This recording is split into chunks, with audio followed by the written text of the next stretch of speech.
आप शेयर बाज़ार में ट्रेड करते हैं क्या? और क्या आपको टेक्निकल एनालिसिस आता है? अगर नहीं आता है तो आप लर्न टू ट्रेड मेरा जो सीरीज़ है वो देखे होंगे, और नहीं देखे हैं तो उसको देखना बहुत ज़रूरी है, बिकॉज उसमें A to Z of trading मैंने सिखा रखा है। और मैं learn to trade pro version भी अभी रिकॉर्ड कर रहा हूँ। कुछ वीडियोस मैंने ऑलरेडी रिकॉर्ड कर रखे हैं, उस प्लेलिस्ट का मैं लिंक नीचे दे दूंगा। तो पहले लर्न टू ट्रेड आप देखेंगे, फिर लर्न टू ट्रेड प्रो। इससे आप मोटा मोटी जो जो नॉलेज आपको चाहिए, नॉलेज वो सब आपको मिल जाएगी सही तरीके से। ठीक है, अभी मैं जो वीडियो रिकॉर्ड करने वाला हूँ ये बहुत इंपॉर्टेंट टॉपिक पे करने वाला हूँ, वो है टेक्निकल इंडिकेटर्स पे। टेक्निकल इंडिकेटर्स का मैंने बेसिक इंट्रोडक्शन दिया था लर्न टू ट्रेड में। देखिए, मैं यही कर रहा हूँ कि जो जो मैंने बेसिक बातें लर्न टू ट्रेड में की थी, जो एक ग्राउंड वर्क आपके लिए बना था, अब वो हर बेसिक बात को मैं एडवांस में लेके जा रहा हूँ और आपको और डीपर एग्जाम्पल्स के साथ में समझाने की कोशिश कर रहा हूँ। हम लोग चालू करने वाले हैं जर्नी टेक्निकल इंडिकेटर्स का इस वीडियो से, और इसके 3-4 वीडियो बनेंगे। तो इस वेडनेसडे एक दे रहा हूँ आपको, नेक्स्ट वेडनेसडे फिर आएगा, उसके बाद वाले वेडनेसडे फिर आएगा। तो मोटा मोटी जो टेक्निकल इंडिकेटर्स आपको पता होना चाहिए वो सारे टेक्निकल इंडिकेटर मैं आने वाले कुछ दिनों में कंप्लीट करने वाला हूँ, तो बहुत मज़ा आएगा। इनफैक्ट हमने एक ब्लॉग भी लिखा था इस पर, 25 टेक्निकल इंडिकेटर जो आपको पता होना चाहिए। वो ब्लॉग का लिंक भी इस वीडियो के नीचे दे दूंगा, ताकि अगर आपको पढ़ने का शौक है तो आप वो ब्लॉग भी पढ़ सकते हैं। ऑब्वियसली ब्लॉग जो है वो इंग्लिश में। जनरली मैं क्या करता हूँ, लिखता इंग्लिश में हूँ और बोलता हिंदी में हूँ, तो जिनको इंग्लिश चाहिए वो जाके वो ब्लॉग भी पढ़ सकते हैं, लिंक नीचे में। आगे बढ़े, चले टेक्निकल इंडिकेटर्स। दोस्तों, मेरा नाम है विवेक बजाज और मैं शेयर बाज़ार में पिछले 17 साल से और कोशिश कर रहा हूँ कि मैंने जितना नॉलेज गेन किया इतने सालों में, आपको मैं वो नॉलेज अपने तरीके से दे पाऊँ। टेक्निकल इंडिकेटर्स है क्या? टेक्निकल एनालिसिस एक सब्जेक्ट है जिसके अंदर में हम प्राइस जो एक्शन है उससे जज करने की कोशिश करते हैं कि आने वाले समय में उसका क्या होगा। आने वाला समय मतलब आने वाला कुछ मोमेंट हो सकता है, कुछ घंटे हो सकते हैं, कुछ दिन हो सकता है, कुछ हफ्ते हो सकते हैं, कुछ महीने हो सकते हैं। यही साइंस का ब्यूटी है, जो पास्ट में कुछ हुआ है उसको बेस करके फ्यूचर में क्या हो सकता है इसका एक कॉम्प्रिहेंशन करने की कोशिश करता है। ये जो जर्नी है टेक्निकल एनालिसिस की, ये जो प्राइस बिहेवियर स्टडी करने की जर्नी है, ये जर्नी में आप मान लीजिए कि आप कोई मंदिर जा रहे हैं और मंदिर में जाके जो प्राइस है, जिसको भगवान भी कहते हैं, हमारे रिलीजन में हम उसको भगवान कहते हैं, तो आप वहाँ जा रहे हैं और भगवान से मिलने जा रहे हैं। अब आप जब मंदिर जाते हैं तो भगवान से मिलने जाते हैं तो डायरेक्ट एंट्री आपको मिल जाती है, वैसे कोई रोक टोक नहीं है, लेकिन बीच में आपको कुछ पुजारी मिलते हैं जो आपको सही डायरेक्शन देने की कोशिश करते हैं कि शायद तुम्हें इस भगवान से इस तरह से मिलना चाहिए, तुम्हें उससे वैसे मिलना चाहिए। तो टेक्निकल इंडिकेटर्स मैं अपनी भाषा में कहता हूँ एक पुजारी की तरह है, और अलग अलग पुजारी आपको अलग अलग मंदिर में मिलेंगे। कोई पुजारी किसी तरह का काम करेगा, कोई पुजारी किसी तरह का काम करेगा, बट फाइनली सबका एक ही ऑब्जेक्टिव है। तो चलती है वो पुजारी जो है ना, उनसे मिलते हैं। और ज़रूरी नहीं है कि आपको सब पुजारी के पास ही जाना है, बट ये जर्नी के अंदर में पता रहना चाहिए कि ये 25 कौन से मेजर पुजारी है और उनमें से किसको हमको सिलेक्ट करना चाहिए अपने इस जर्नी के लिए। तो आगे बढ़े, चले चालू करें। तो टेक्निकल इंडिकेटर्स एक कॉन्सेप्चुअल पहले बात करते हैं। तो वैसा कि मैंने कहा कि इवेंचुअली आपको जब आप किसी भी जर्नी में जा रहे हैं तो आपको एक मैप की रिक्वायरमेंट होती है। जर्नी में तो जाना है तो हमको वहाँ पहुँचना है, बट उस जर्नी में जाने के लिए आपको गूगल मैप तो चाहिए। तो बेसिकली टेक्निकल इंडिकेटर्स एक तरीके का मैप है, एक तरह का एक टूल है जो आपको हेल्प करता है उस जर्नी में जाने के लिए। तो कई तरह के टेक्निकल इंडिकेटर्स होते हैं। फाइनली देखा जाए तो मार्केट में प्रोबेबिलिटी ही है। कुछ टेक्निकल इंडिकेटर प्रोबेबिलिटी को बहुत अच्छे से रिफ्लेक्ट करते हैं, कुछ टेक्निकल इंडिकेटर में उतनी कैपेबिलिटी नहीं होती है कि आपको शॉर्ट टर्म प्रोबेबिलिटी तुरंत दिखा दे। तो मिक्स एंड मैच करके ही आप फाइनली उस डेस्टिनेशन में पहुंच पाएंगे। बाय द वे, ये पीपीटी मैं आपको दे दूंगा, नीचे में लिंक दे दूंगा डाउनलोड करने के लिए। आराम से पीपीटी डाउनलोड कीजिए, जिसको शेयर करना है शेयर करिए, नॉलेज देखिए, फैलाइए। जितना आप नॉलेज फैलाएंगे उतना आपको कर्मा मिलेगा, मुझे कर्मा मिलेगा, और हम सब एक साथ ग्रो कर पाएंगे। दो भाग में डिस्ट्रीब्यूट कर देते हैं टेक्निकल इंडिकेटर्स के डिस्कशन को। पहला लीडिंग इंडिकेटर और दूसरा लैगिंग इंडिकेटर। तो लीडिंग इंडिकेटर का मतलब हो गया जो लीड करता है, मतलब प्राइस एक्शन के पहले बता देता है कि देखो शायद प्राइस में ये होने वाला है। और लैगिंग इंडिकेटर का मतलब हो गया कि प्राइस एक्शन होने के बाद में वो बोलते हैं कि देखो प्राइस एक्शन हो गया है। दोनों में बहुत डिफरेंस है और दोनों इंडिकेटर का कैटेगरी बहुत डिफरेंस है, उनका कंस्ट्रक्ट बहुत डिफरेंट है और ये डिफरेंस आपको अप्रिशिएट करना चाहिए बिकॉज डिपेंडिंग अपॉन आपका क्या ऑब्जेक्टिव है, आप कैसा प्राइस स्टडी करते हैं, आप इंडिकेटर को चूज करेंगे। कई लोग हैं जो प्राइस को सुप्रीम मानते हैं, वो बोलते हैं मुझे लैगिंग इंडिकेटर चलेगा क्योंकि मुझे खाली एक सपोर्ट चाहिए कि हाँ मैं सही सोच रहा हूँ। कुछ लोग बोलते हैं यार इंडिकेटर पुजारी जो है वो मेरे लिए सर्वप्रथम है, भगवान तो मिल ही जाएंगे अगर पुजारी सही पकड़ लिए तो उनके लिए लीडिंग इंडिकेटर बहुत इंपॉर्टेंट है। तो इंडिकेटर्स को अपने 5 भाग में तोड़ देते हैं और आज अपने एक इंडिकेटर पे, एक कैटेगरी पे ज़्यादा स्टडी करेंगे और आने वाले दिनों में अपने और इंडिकेटर्स पे बात करेंगे। पहला हो गया मोमेंटम इंडिकेटर, दूसरा ट्रेंड इंडिकेटर, तीसरा वॉल्यूम इंडिकेटर, चौथा वोलेटिलिटी इंडिकेटर और पांचवा ब्रेथ इंडिकेटर। बहुत ज़बरदस्त है, ये है वो 5 अंगुलियाँ, हाँ 5 पांडव, 5 अंगुलियाँ जो आपको एक मुट्ठी के रूप में तैयार कर सकती है अगर आप पांचों को समझ के फाइनली आप डिसाइड करेंगे कि मुझे ये इस अंगली से उठाना है, ये इस अंगली से उठाना है कि इस अंगली से उठाना है, बिकॉज हर अंगली का पावर बहुत बहुत डिफरेंट है। तो मोमेंटम की बात करते हैं आज। मोमेंटम तो आप गाड़ी चलाते होंगे, कुछ भी 2 व्हीलर 3 व्हीलर 4 व्हीलर कुछ भी गाड़ी चलाते होंगे, इनफैक्ट आप दौड़ते भी होंगे। तो मोमेंटम एक इतना इंपॉर्टेंट पार्ट है हमारे लाइफस्टाइल का। इनफैक्ट पूरा अर्थ जो है ना वो अपने आप में एक मोमेंटम में वर्क कर रहा है ना, क्योंकि अर्थ तो घूम ही रहा है सन के आसपास में, तो मोमेंटम है वो। हो सकता है मोमेंटम लीनियर मोमेंटम है बट मोमेंटम तो है। तो जब हम गाड़ी चलाते हैं तो गाड़ी की एक स्पीड होती है, कभी स्पीड ज़्यादा होती है मतलब मोमेंटम ज़्यादा है, कभी स्पीड कम हो जाती है।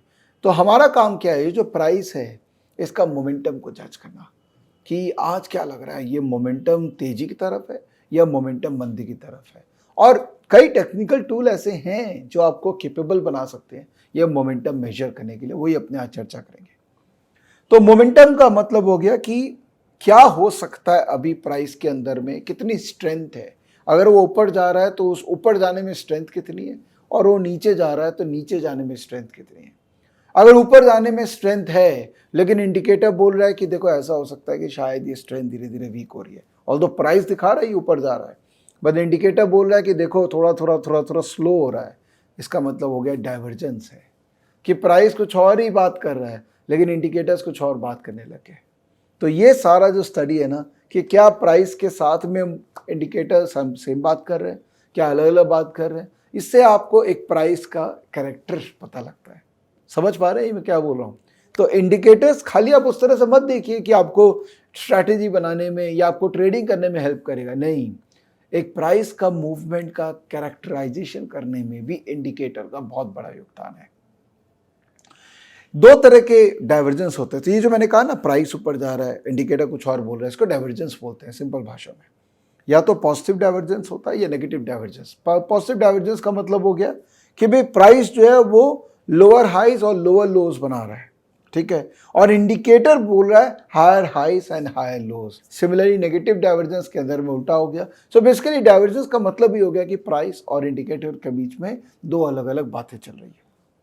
सो ये जैसे कहा कि पॉजिटिव डाइवर्जेंस मतलब भाव नीचे जा रहा है और इंडिकेटर ऊपर की तरफ है, नेगेटिव डाइवर्जेंस मतलब भाव ऊपर जा रहा है और इंडिकेटर नीचे की तरफ है। तो मोस्ट लाइकली जब भाव ऊपर जा रहा है और इंडिकेटर नीचे की तरफ जा रहा है, इसका मतलब भाव रुकेगा, कहीं ना कहीं रुकेगा।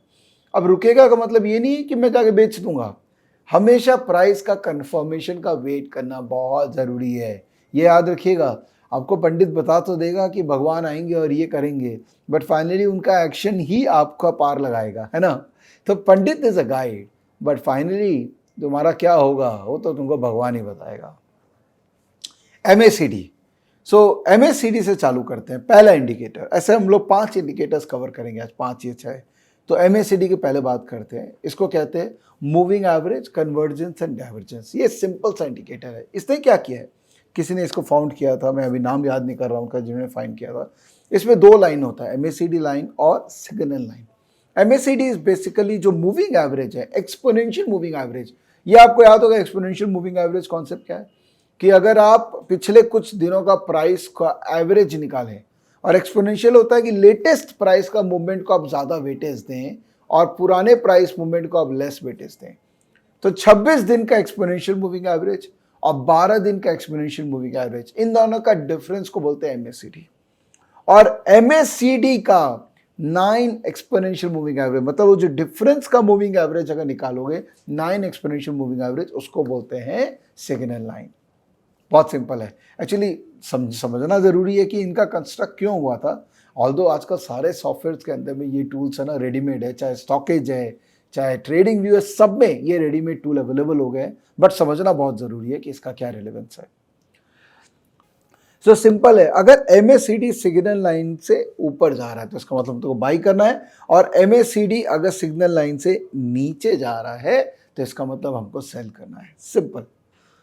अगर MACD 0 के ऊपर है तो उसको बुलिश मानते हैं, MACD 0 के नीचे है तो इसको बेरिश मानते हैं। तो दोनों चीज पे ध्यान रखिएगा, एक तो सिग्नल लाइन के आसपास में इसका क्या कैरेक्टर है, और क्या MACD 0 के ऊपर है कि 0 के नीचे है। ठीक है। डाइवर्जेंस, अगर प्राइस ऊपर जा रहा है और MACD नीचे जा रहा है, इसका मतलब बेरिश डाइवर्जेंस है। ठीक है, क्योंकि MACD बोल रहा है कि देखो ये जो प्राइस बढ़ रहा है ना, इस पे भरोसा मत करो। और अगर प्राइस ऊपर जा रहा है, नीचे जा रहा है और MACD ऊपर जा रहा है, इसका मतलब पॉजिटिव डाइवर्जेंस है। समझ गया कॉन्सेप्ट एकदम। आगे बढ़े, कुछ एग्जांपल्स लेते हैं। एक्चुअली ये वीडियो सीरीज में मैं यही कोशिश कर रहा हूं कि आपको एकदम एग्जांपल्स दे के समझाऊं, और साथ साथ में एक बात मैं कहना चाहूंगा कि कभी भी कोई भी एक इंडिकेटर के बेस पे ट्रेड नहीं करना चाहिए, नेवर। इंडिकेटर हमेशा आपको एक सपोर्ट के रूप में आपके साथ खड़ा है, बट फाइनली एक्शन जो है वो आपको प्राइस एक्शन से लेना चाहिए, जो कि मैंने पुराने कई वीडियोस के अंदर में प्राइस एक्शंस अलग अलग तरीके के आपको समझाए थे। अगर आपने नहीं देखा है तो वो देखिएगा जरूर। तो प्राइस एक्शन हमारा सुप्रीम है, इंडिकेटर हमको सपोर्ट करता है। तो आप देखिए कुछ एग्जांपल्स मैंने यहां पर दिए हुए हैं कि जब जब MACD 0 के ऊपर है और कन्वर्ट 0 के ऊपर है और क्रॉसओवर कर रहा है, तो प्राइस के एक्शन अगर प्रीवियस स्विंग हाई को तोड़ रहा है तो मैं लूंगा। अगर MACD नीचे जा रहा है और 0 के नीचे चला गया है और प्रीवियस स्विंग लो को मार्केट तोड़ दे रहा है, तब मैं बेचूंगा। लूंगा बेचूंगा स्टॉप लॉस के साथ। स्टॉप लॉस कहां लगाऊंगा? स्टॉप लॉस तो वही मैंने कहा ना हर समय, जिस कैंडल में घुस रहे हो उसका एक कैंडल पहले का हाई या लो उसको स्टॉप लॉस बना लो, और take profit should be at least 2 times of your stop loss. ये मॉडल को एकदम बैठा लोगे ना, MACD 0 के नीचे और क्रॉसओवर नीचे है, प्रीवियस स्विंग लो के नीचे जा रहा है, प्राइस बेचो with a stop loss. MACD 0 के ऊपर है, MACD लाइन सिग्नल लाइन के ऊपर है और प्रीवियस स्विंग हाई के ऊपर प्राइस जा रहा है, खरीद लो, बट स्टॉप लॉस के साथ में, क्योंकि आप ट्रेडर हो। स्टॉप लॉस लगाना बहुत बहुत ज़रूरी है। बिना स्टॉप लॉस के मार्केट में पार्टिसिपेट करना मतलब 8 तले की बिल्डिंग से कूद जाना, ये तो हम नहीं चाहते ना। MACD बहुत अच्छा डाइवर्जेंस भी देता है। तो वही देखिए, आप प्राइस फॉल हुआ, यहाँ पे एग्जांपल में देखिए प्राइस फॉल हो रहा है। अच्छा, एक चीज़ और मैं बताता हूँ कि जब भी हम फॉलिंग ट्रेंड देखें तो हाई टू हाई का ट्रेंड देखना है, और जब भी राइजिंग ट्रेंड देखें लो टू लो का ट्रेंड देखना है। ये हमेशा ध्यान रखिएगा। तो फॉलिंग ट्रेंड और MACD ऊपर जा रहा है, इसका मतलब ये जो फॉलिंग है प्राइस, ये डिसेप्टिव है, शायद यहाँ से प्राइस रिवर्सल हो जाएगा। तो प्रिपेयर्ड रहिए, जब भी ये प्रीवियस स्विंग हाई के ऊपर प्राइस चलना चालू करे, दबोच लीजिए प्राइस को। समझ रहे हैं? आगे बढ़े। सिमिलरली बियरिश डाइवर्जेंस का एग्जांपल देखते हैं कि प्राइस ऊपर जा रहा था, ये देखिए प्राइस ऊपर जा रहा था, तो मैं लो से लो को टच कर रहा हूँ, प्राइस ऊपर जा रहा है और MACD नीचे जा रहा है, इसका मतलब ये ऊपर गया हुआ प्राइस पे भरोसा मत करो। अगर प्रीवियस स्विंग लो के नीचे चला गया है तो अपना पोजीशन को बेच डालो। दूसरा इंडिकेटर रिलेटिव स्ट्रेंथ इंडेक्स, ये बहुत लोग फॉलो करते हैं। इसका कॉन्सेप्ट ये है कि पिछले 14 दिन में, वाई 14, देखिए ये जो लूनर साइकिल होता है ना, ये मून वाला, ये 14 दिन का साइकिल होता है। तो RSI के जो फाउंडर थे मिस्टर वेल्स वाइल्डर, इन्होंने बहुत अच्छा स्टडी किया था इस पर कि पिछले 14 दिन का अगर मैं प्राइस एक्शन को देखूं और आज का प्राइस और 14 दिन का प्राइस को अगर कंपेयर करूं और उसमें रिलेटिव स्ट्रेंथ निकालूं, सेम प्राइस सेम स्टॉक में, तो मुझे एक ऑसिलेटर मिलेगा। ऑसिलेटर मतलब क्या होता है? एक पेंडुलम, ऐसे मतलब 0 से 100 के बीच में। तो अगर एक वैल्यू के ऊपर चल रहा हुआ ऑसिलेटर तो मार्केट बाइंग है, अगर एक वैल्यू के नीचे चल रहा है तो मार्केट सेलिंग है। अगर एक वैल्यू से बहुत ज्यादा ऊपर चला गया तो ओवर बाइंग हो गया है, अगर एक वैल्यू से बहुत ज्यादा नीचे चला गया तो ओवर सेलिंग हो गया है। तो कॉन्सेप्ट RSI का बहुत सिंपल है कि अगर RSI 70 के ऊपर गया तो ओवरबॉट हो गया, RSI 30 के नीचे चला गया तो ओवरसोल्ड हो गया। अब देखिए, आप गाड़ी चला रहे हैं सपोज, ओके, और एवरेज में आप सपोज 60 की स्पीड में गाड़ी चलाते हैं एवरेज में, लेकिन आपने 110 की स्पीड में गाड़ी चला ली, तो आप ओवर स्पीड कर गए ना, तो चांसेस क्या है कि आप स्लो डाउन कर जाएंगे। तो बेसिकली ओवरबॉट का मतलब हो गया आप कभी ना कभी नीचे आएंगे, मीन डाइवर्टिंग है। ओवर सोल्ड का मतलब हो गया कभी ना कभी आप नीचे ऊपर आएंगे, मीन डाइवर्टिंग है। और जब आप प्राइस को देखते हैं तो प्राइस या तो करेक्ट होता है या समय भी एक करेक्शन है। टेक्निकल एनालिसिस में दो एक्सेस होता है ना, प्राइस और समय, दोनों को वैल्यू देना पड़ेगा। कई बार ऐसा होता है अगर प्राइस वहीं खड़ा रह गया और समय बीतता गया तो आरएसआई नीचे आता जाएगा। क्यों? क्योंकि प्राइस वहीं रह गया ना और दिन बीतते गए। आरएसआई 14 दिन को देख रहा है, अगर दिन बीतते गएंगे तो प्राइस जो रिलेटिव प्राइस स्ट्रेंथ है वो वीक होता जाएगा, तो आरएसआई 70 से अपने आप ही 50 आ जाएगा। तो ये इंडिकेटर कुछ ऐसे हैं ना जो दोनों फैक्टर को, प्राइस को और समय को बहुत अच्छे से एब्जॉर्ब करते हैं। अगर आरएसआई 50 के ऊपर है, जो कि मैं बहुत फॉलो करता हूं कि भाई 50 के ऊपर अगर गाड़ी चल रही है ना, मतलब आप रीजनेबल स्पीड में जा रहे हैं। 50 के नीचे चले गए तो आप स्लो डाउन हो गए। तो ये मेरे लिए एक बेंचमार्क है। बाकी डाइवर्जेंस का भी सेम लॉजिक है। अगर निफ्टी या कोई भी स्टॉक ऊपर जा रहा है और आरएसआई नीचे दिखा रहा है, इसका मतलब नेगेटिव डाइवर्जेंस हो गया और दी अदर वे अराउंड। तो कुछ एग्जांपल्स यहाँ पर मैंने दिए हुए हैं कि कैसे आरएसआई जो ओवरबॉट जोन में चला गया था, जैसे वो 70 के नीचे गया और प्राइस एक्शन भी नीचे की तरफ गया। ये हमेशा ध्यान रखना अपने को कि प्राइस अगर प्रीवियस स्विंग लो के नीचे जाएगा तभी मुझे बेचना है। अच्छा, ये कॉन्सेप्ट ना हर टाइम फ्रेम पे वर्क करता है। 3 मिनट हो गया, 5 मिनट हो गया, 1 मिनट हो गया, बट जितना छोटा टाइम फ्रेम देखोगे ना उतना ज्यादा इसका इफेक्टिवनेस कम है। अगर इसका रियल इफेक्टिवनेस देखना है तो वीकली चार्ट में देखिए, जबरदस्त वर्क करता है। बट आरएसआई तो आप वीकली चार्ट में 14 नहीं यूज करेंगे ना, बिकॉज 14 तो डेली के हिसाब से था, लीनियर साइकिल। तो आरएसआई जब आप वीकली देख रहे हैं तो आप 7 यूज कर लीजिए, ताकि कम ड्यूरेशन में आप आरएसआई को वीकली देख सकें। जितना कम करेंगे उतना बेटर आप जजमेंट बना पाएंगे। सो ये कुछ एग्जांपल्स मैंने यहाँ पर दिए हुए, स्लाइड आपको मैं दे दूंगा। आप एग्जांपल, बहुत ही इजी एग्जांपल्स मैंने दिए हुए डाइवर्जेंस के, और कहाँ पर आपको बाइंग करना है, क्या स्टॉप लॉस लगाना है, वो सारा यहाँ पर क्रिस्टल क्लियर है। तो आप पीपीटी डाउनलोड करके इसको देखिएगा एक बार ज़रूर। ये तो मैंने वीडियो आपको बनाया कॉन्सेप्चुअल क्लैरिटी के लिए, बट एटलीस्ट वीडियो पीपीटी देखना ज़रूर है। और बाय द वे, आप अभी तक मेरे साथ जुड़े हुए ना, तो एक शाबाशी दीजिए कि आप अभी तक वीडियो देख रहे हैं, और एक लाइक ज़रूर बताइएगा वीडियो में, और अगर सब्सक्राइब नहीं किए तो वीडियो सब्सक्राइब कर लीजिएगा। चलिए, आरएसआई के बाद अब आगे बढ़ते हैं। एग्जांपल्स को मैं ड्रॉप करता हूँ, थोड़ा जल्दी जल्दी आते हैं। एडीएक्स, तो जैसे आरएसआई है उसके एक पैरामीटर्स है, एडीएक्स जो है उसके अलग पैरामीटर्स होते हैं। एडीएक्स जनरली क्या है ना, हाई लो को बहुत वेटेज देता है। आरएसआई क्लोजिंग प्राइस को वेटेज देता है पिछले 14 दिन का। एडीएक्स क्या करता है, ये भी एक ऑसिलेटर है, 0 से 100 के बीच में, और ये हाई लो को बहुत ज़्यादा वेटेज देता है। तो इसका फॉर्मूला आपको कहीं भी मिल जाएगा, बट इंपॉर्टेंट ये है कि इसके वैल्यू से हमको क्या तो अगर 0 से 25 के बीच में है तो मतलब वीक ट्रेंड है, 25 से 50 के बीच में है तो स्ट्रॉन्ग ट्रेंड है, 50 से 75 के बीच में है तो बहुत स्ट्रॉन्ग है, और 75 से 100 के बीच में तो ज़बरदस्त ट्रेंड है। तो ये ट्रेंड इंडिकेटर है। ऐसा नहीं है कि अगर एडीएक्स 80 चला गया तो मार्केट रिवर्स कर जाएगा, नहीं, इसका कोई कॉन्सेप्ट नहीं है। ये बोल रहा है कि ट्रेंड बहुत ज़बरदस्त है, और अगर आपको ट्रेंड मिलता है तो चुपचाप लगे रहो उस ट्रेंड के अंदर में। जैसे आप देखिए, ये एडीएक्स था, ये एडीएक्स ऊपर गया ऊपर गया ऊपर गया, बहुत स्ट्रॉन्ग ट्रेंड में चला गया है, और प्राइस एक्शन यहां पर कंसोलिडेशन के बाद में वापस से ब्रेक डाउन हुआ है, क्योंकि एडीएक्स 50 के ऊपर था, वापस से सेल करने का अपॉर्चुनिटी मिलता है। समझ रहे हैं? उसके बाद चलते हैं रेट ऑफ चेंज। तो बहुत सारे ऐसे इंडिकेटर्स है जो मैं उतना अच्छे से नहीं प्रैक्टिस करता हूँ, जैसे एडीएक्स मैं नहीं फॉलो करता हूँ, बट लोग बहुत फॉलो करते हैं।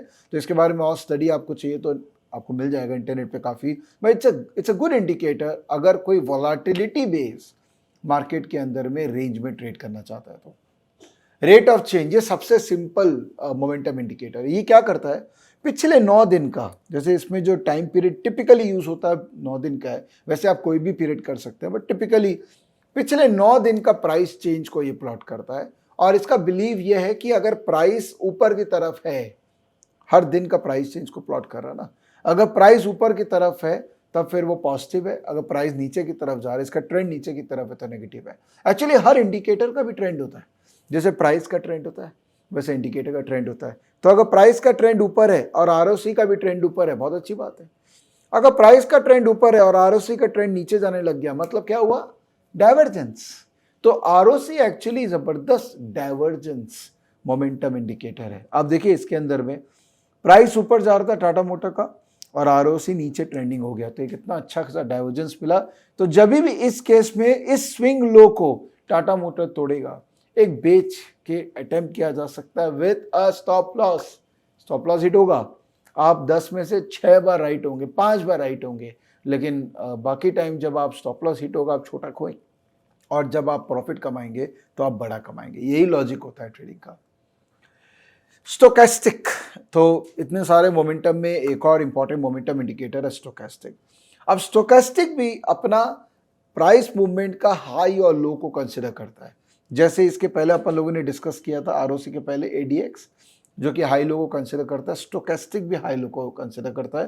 तो इसको डेवलप किया था मिस्टर जॉर्ज लेन ने, और इसका फॉर्मूला में 2 कंपोनेंट है, पहला है के परसेंटेज और दूसरा है डी परसेंटेज। तो के परसेंटेज क्या करता है, हाई और लो का, पिछले 14 दिन का हाई लो का, आरएसआई में क्लोजिंग का हाई लो 14 दिन का था क्लोजिंग का, और इसमें हाई लो 14 दिन का। लॉजिक समझ में आ गया ना, लूनियर साइकिल है। तो 14 दिन का हाई लो के हिसाब से परसेंटेज के कैलकुलेट होता है, और उसका 3 दिन का, 3 पीरियड का मूविंग एवरेज परसेंटेज डी है। इसका कॉन्सेप्ट यह है कि परसेंटेज के अगर परसेंटेज डी के ऊपर जा रहा है तो बाई करना है, और अगर परसेंटेज के परसेंटेज डी से नीचे जा रहा है तो अपने को सेल करना है। कॉन्सेप्ट बहुत सिंपल है कि शॉर्ट टर्म एक एवरेज होने के कारण नॉर्मलाइज हो गया, अगर नॉर्मलाइजेशन के कारण ऊपर जा रहा है तो बाई करना है, नॉर्मलाइजेशन से नीचे जा रहा है तो सेल करना है। तो आप देखिए यहाँ पे जब जब ये क्रॉसओवर होता है, ओके, और उस क्रॉसओवर के साथ में प्राइस पैटर्न भी वैसा बनता है। अब प्राइस पैटर्न में आप वो सारे प्राइस पैटर्न भी देख सकते हैं, कैंडलस्टिक्स भी देख सकते हैं, जो प्राइस पैटर्न आपको मेंटली सूट करता है, डाइजेस्ट करता है, आप उसको देखिए। तो जहां पर प्राइस पैटर्न सपोर्ट कर रहा है और क्रॉसओवर भी आ रहा है, वहां पर आप एंट्री करते हैं विद स्टॉप लॉस। और जहां पर आप ऊपर के जोन में, जैसे इसमें भी एक ओवरबॉट ओवरसोल्ड जोन हो गया, तो अगर आप ओवरबॉट जोन में आ गए और प्राइस जो है वो नीचे की क्रॉसओवर के बाद नीचे की तरफ दिख रहा है, तब आप सेल कर लिए। ठीक है, तो ये जितने भी मोमेंटम इंडिकेटर्स है ना, इनमें एक खास बात है कि वो प्राइस से तो डिराइव होता ही है, बट साथ में ये इंडिकेटर्स आपको कहीं ना कहीं एक डाइवर्जेंस का व्यू देने की कोशिश करते हैं कि अरे ये क्या हो रहा है, प्राइस उल्टा बात क्यों करने लग गया है। तो and I don't want you to follow all the indicators. मैं ऐसा नहीं कह रहा हूँ कि सारे इंडिकेटर चार्ट में डाल दीजिए और अपना कन्फ्यूजन को डाल लीजिए, नहीं, कोई भी एक इंडिकेटर। शादी तो एक इंसान से करेंगे ना, हो सकता है उसमें कुछ कमी हो, बट आप तो कोशिश ही करते हैं ना कि उसकी कमी दूर हो जाए और आप लाइफ लॉन्ग सुखी जीवन बिताएं। तो इंडिकेटर में भी वही चीज़ है कि एक इंडिकेटर करिए और उसी में बस घुसे रहिए ताकि आप उसके अंदर में अपना एक्सपर्टाइज बिल्ड कर पाएं। फाइनली मेरा जो प्रिय इंडिकेटर है, जो लास्ट में मैं बता रहा हूं और जो लास्ट तक रुके हैं उनके लिए ये मेरा गिफ्ट है, आरएस इंडिकेटर, जो कि बेसिकली आपका स्टॉक प्राइस का मूवमेंट निफ्टी या कोई भी बेंचमार्क का मूवमेंट से कंपेयर करता है पिछले 55 दिन में।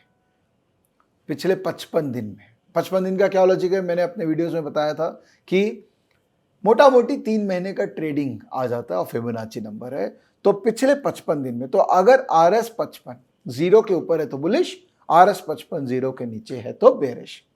ये मैंने अपने लर्न टू ट्रेड में सेशन नंबर 31 में और डिटेल में समझाया, तो if you want you can look at that video also.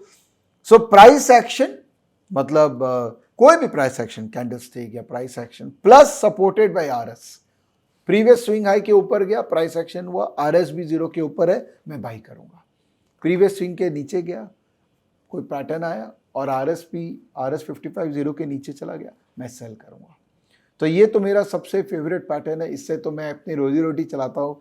तो और बहुत लोग इसको समझते हैं, बहुत लोग इसको सीखते हैं, बहुत लोग जो स्टॉकेज क्लब में जुड़े हुए हैं वो एक्चुअल में इसको प्रैक्टिस करते हैं। 10,000 से ज़्यादा लोग क्लब में जुड़े हुए हैं, तो वो इसको प्रैक्टिस करते हैं और अच्छा लाइफ, अच्छा पैसा बना रहे हैं। तो आप इसको भी अडेप्ट कर सकते हैं, या कोई भी इंडिकेटर जो आपको लगता हो कि आपको अडेप्ट करना चाहिए, आप अडेप्ट कर सकते हैं। तो यह हुआ वीडियो नंबर 1 इंडिकेटर्स पे, जिसमें हमने मोमेंटम इंडिकेटर्स पे बातचीत की। I hope you have like the video और आप अपने दोस्तों के साथ शेयर करेंगे। नेक्स्ट अपने एक और कैटेगरी पे जाएंगे, बट आज के लिए इतना ही काफ़ी है। पूरा वीक अब आपके पास है, ये सारे इंडिकेटर्स पे आप अपना स्टडी चालू करिए। डिटेल स्टडी करिए और फाइनली नेक्स्ट वीक के पहले एक मन बना लीजिए कि कौन सा इंडिकेटर आपको मेंटली सूट कर रहा है और किसको आपको अपना जो चार्ट टेम्पलेट है, चाहे वो स्टॉकेज में है, चाहे ट्रेडिंग व्यू में, किस इंडिकेटर को चार्ट टेम्पलेट में डालना चाहते हैं और उसको फॉलो करना चाहते हैं। Now the ball is in your court, अब आपको खेलना है। मेरा काम हो गया, आपको मोमेंटम इंडिकेटर्स का इंट्रोडक्शन मुझे देना था, मैं दे दिया। नेक्स्ट वीडियो में फिर मिलेंगे, तब तक के लिए प्लीज़ टेक केयर।